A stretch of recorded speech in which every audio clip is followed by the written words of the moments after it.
ಗುರುಭ್ಯೋ ನಮಃ. ನಮಸ್ಕಾರ ವೀಕ್ಷಕರೇ, ನಿಮ್ಮ ಅಂಗಾಳ ಪರಮೇಶ್ವರಿ ಚಾನಲ್ಗೆ ಸ್ವಾಗತ.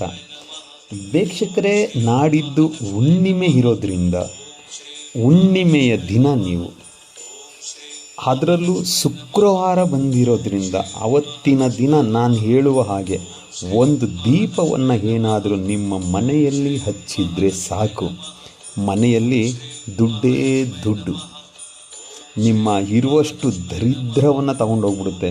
ಆಯ್ತಾ? ನಿಮ್ಮ ಮನೆಯಲ್ಲಿ ಹಣಕಾಸಿನ ಸಮಸ್ಯೆ ಇರೋದಿಲ್ಲ, ಅತ್ತೆ ಸೊಸೆ ಜಗಳ ಇರೋದಿಲ್ಲ, ಅವಿದ್ಯಾವಂತರು ಅಂದರೆ ವಿದ್ಯೆನೇ ಹತ್ತುತ್ತಾ ಇಲ್ಲ ಅಂದರೆ ಅಂಥವ್ರಿಗೂ ಕೂಡ ಯೂಸ್ ಆಗುತ್ತೆ. ಅದು ಯಾವ ರೀತಿ ಹಚ್ಚಬೇಕು, ಅದಕ್ಕೆ ಏನೆಲ್ಲ ಸಾಮಗ್ರಿಗಳು ಬೇಕು, ಯಾವ ಸಮಯದಲ್ಲಿ ಹಚ್ಚಬೇಕು ನಾನು ತಿಳಿಸ್ಕೊಡ್ತೀನಿ. ಅದಕ್ಕೂ ಮುಂಚೆ ಅಂಗಾಳ ಪರಮೇಶ್ವರಿ ಚಾನಲ್ನ ಇಲ್ಲಿ ತನಕ ಸಬ್ಸ್ಕ್ರೈಬ್ ಮಾಡ್ಕೊಂಡಿಲ್ಲ ಅಂದರೆ ಸಬ್ಸ್ಕ್ರೈಬ್ ಮಾಡಿ, ಲೈಕ್ ಮಾಡಿ, ಶೇರ್ ಮಾಡಿ. ಹಾಗೆ ನಿಮ್ಮ ಬಂಧು ಮಿತ್ರರು ಕೂಡ ಹೇಳಿ ಎಷ್ಟು ಸಾಧ್ಯವಾಗುತ್ತೋ ಅಷ್ಟು ಶೇರ್ ಮಾಡೋದಕ್ಕೆ. ಯಾಕೆ ಅಂತ ಹೇಳಿದರೆ ಇದೇ ರೀತಿಯ ಉಪಯುಕ್ತತೆಯ ವಿಡಿಯೋಗಳನ್ನ ನಿಮಗಾಗಿ ನಾನು ತಗೊಂಡು ಬರ್ತಾ ಇರ್ತೀನಿ. ಬನ್ನಿ ವೀಕ್ಷಕರೇ, ಇದ್ರ ಬಗ್ಗೆ ನಾವು ತಿಳಿದುಕೊಳ್ಳೋಣ. ವೀಕ್ಷಕರೇ, ಈ ಬಾರಿ ಹುಣ್ಣಿಮೆ ಶುಕ್ರವಾರದ ದಿನ ಬಂದಿದೆ. ನೀವು ಆ ಶುಕ್ರವಾರದಿಂದ ಏನಾದರೂ 3 ಶುಕ್ರವಾರ ನಾನು ಹೇಳುವ ದೀಪವನ್ನು ಏನಾದರೂ ನೀವು ಹಚ್ಚಿದರೆ, ಮನಸ್ಸಿನಲ್ಲಿ ನಿಮ್ಮ ದೇವರನ್ನು ನೆನೆಸಿಕೊಳ್ತಾ ಸಂಕಲ್ಪವನ್ನು ಇಟ್ಕೊಂಡು 3 ವಾರನೂ ನಾನು ದೀಪ ಹಚ್ತೀನಿ, ಯಾವುದೇ ರೀತಿ ವಿಘ್ನ ಇಲ್ಲದಿರೋ ಹಾಗೆ ನೋಡ್ಕೊಳ್ತೀನಿ ಅಂತ ಹೇಳಿ ನೆನೆಸ್ಕೊಳ್ತಾನೆ ದೀಪವನ್ನು ಬೆಳಗಿದ್ದೇ ಆದಲ್ಲಿ ನಿಮ್ಮ ಮನೆಯಲ್ಲಿ, ನಿಮ್ಮ ಮನೆಗೆ ಮಹಾಲಕ್ಷ್ಮಿ ದೇವಿ ಬರ್ತಾಳೆ.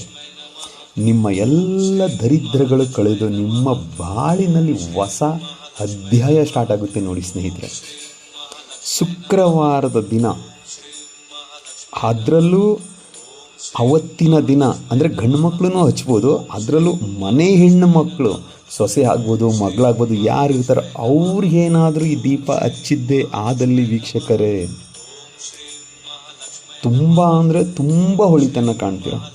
ಅದಕ್ಕೆ ಏನೆಲ್ಲ ಬೇಕು ಅಂತ ಹೇಳಿದ್ರೆ ವೀಕ್ಷಕರೇ, ಮೊದಲಿಗೆ ಒಂದು ಮಣ್ಣಿನ ತಟ್ಟೆ, ಮತ್ತು ಒಂದು ಮಣ್ಣಿನ ದೀಪ, ಮತ್ತು ಸ್ವಲ್ಪ ಕಲ್ಲುಪ್ಪು. ಕಲ್ಲುಪ್ಪು ಯಾಕೆ ಅಂತ ಹೇಳಿದ್ರೆ ಸಾಕ್ಷಾತ್ ಮಹಾಲಕ್ಷ್ಮಿಗೆ ಕಲ್ಲುಪ್ಪು ಅಂದರೆ ಪ್ರಾಣ.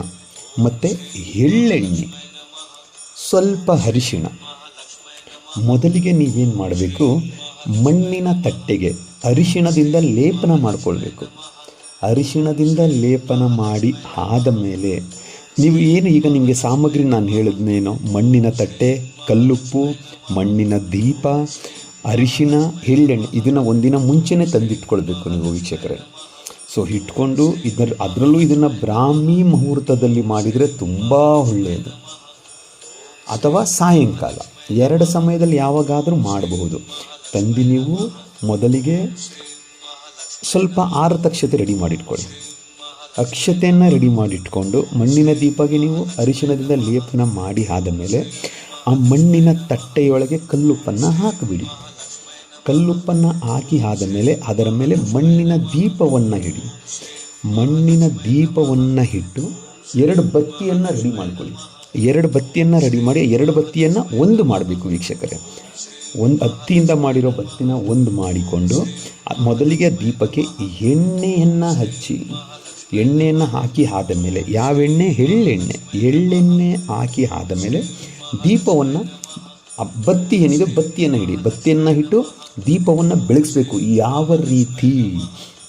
ನೀವು ದೀಪವನ್ನು ಹಚ್ಚಿದರೆ ದೀಪದ ಬೆಳಕು ದೇವರ ಕಡೆ ಹೋಗಬೇಕು. ದೇವರ ಮುಖದ ಕಡೆ ದೀಪವನ್ನು ಇಡಿ. ದೀಪವನ್ನು ಇಟ್ಟು ಅದನ್ನು ದೀಪ ಹಚ್ಚಿ ನಂತರ ಅವತ್ತಿನ ದಿನ ಆಗಿ ಹೋದ ಮೇಲೆ ಮರುದಿನ ಅಂದರೆ ಶನಿವಾರದ ದಿನ ಆ ಉಪ್ಪನ್ನು ಒಂದು ಕಡೆ ಶೇಖರಣೆ ಮಾಡಿ, ಅಂದರೆ ಒಂದು ಕವರಲ್ಲೋ ಅಥವಾ ಒಂದು ಬಟ್ಟೆಯಲ್ಲೋ ಕಟ್ಟಿ ಹಿಡಿ.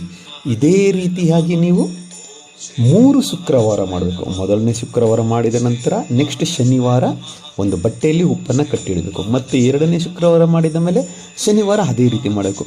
3 ಶುಕ್ರವಾರಗಳು ಮುಗಿದ ಮೇಲೆ 3 ಶನಿವಾರದ ಉಪ್ಪು ನಿಮ್ಮಲ್ಲಿ ಉಳಿದುಕೊಳ್ಳುತ್ತೆ. ಅದನ್ನು ಯಾವುದಾದರೂ ಒಂದು ನಿರ್ಜನ ಪ್ರದೇಶದಲ್ಲಿ, ಯಾರೂ ಜನಗಳು ತಿರುಗಾಡದೇ ಇರೋ ಜಾಗದಲ್ಲಿ ಹೋಗಿ ಒಂದು ಮರದ ಬುಡದಲ್ಲಿ ಅದನ್ನು ಹಾಕಿ ಬಂದುಬಿಡಿ. ಈ ರೀತಿ ನೀವು ಮಾಡೋದ್ರಿಂದ ನಿಮ್ಮ ಮನೆಗೆ ಅಂಟುಕೊಂಡಿರೋ ದರಿದ್ರ ಎಲ್ಲ ಹೋಗಿ ಅಷ್ಟಲಕ್ಷ್ಮಿಗಳ ಅನುಗ್ರಹ ಸಿಗುತ್ತದೆ. ನಿಮ್ಮ ಮನೆಯ ಹಣಕಾಸಿನ ಸಮಸ್ಯೆ ದೂರ ಆಗುತ್ತೆ. ಯಾವುದೇ ರೀತಿ ತೊಂದರೆ ಇರಲ್ಲ. ಏನಾದರೂ ಅತ್ತೆ ಸೊಸೆ ಜಗಳ ಮನೇಲಿ ನಡೀತಾ ಇದ್ದರೆ ಅದಕ್ಕೂ ಕೂಡ ಇದರಿಂದ ಒಳಿತು ಕಾಣ್ಬೋದು. ಆದರೆ ವೀಕ್ಷಕರೇ, ಒಂದು ಹೇಳ್ತೀನಿ, ಈ ಕ್ರಿಯೆ ಮಾಡುವ ಸಮಯದಲ್ಲಿ ಮಾಂಸಾಹಾರ ಸೇವನೆ ಮಾಡಬಾರ್ದು. ಹೊರ್ಗಡೆ ಹೋಟೆಲಿಂದ ತಂದು ತಿನ್ಬೋದ ಗುರುಗಳೇ ಅಂತ ಕೇಳ್ತೀರಾ? ಖಂಡಿತ ಇಲ್ಲ, ತಿನ್ನಬಾರ್ದು. ಈ 3 ವಾರ ಚಾಚೂ ತಪ್ಪದೆ ನಾನ್ ವೆಜ್ ಮಾಂಸಾಹಾರವನ್ನು ತಿನ್ನಬಾರ್ದು. ಆ ರೀತಿಯಾಗಿ ನೀವು ಮಾಡಿದ್ದೇ ಆದಲ್ಲಿ ಖಂಡಿತ ನಿಮಗೆ ರಿಸಲ್ಟ್ ಸಿಗುತ್ತೆ. ವಿಡಿಯೋ ಏನಾದರೂ ನಿಮಗೆ ಇಷ್ಟ ಆಗಿದರೆ ಒಂದು ಲೈಕ್ ಕೊಡಿ ವೀಕ್ಷಕರೇ. ಒಳ್ಳೆಯದಾಗಲಿ.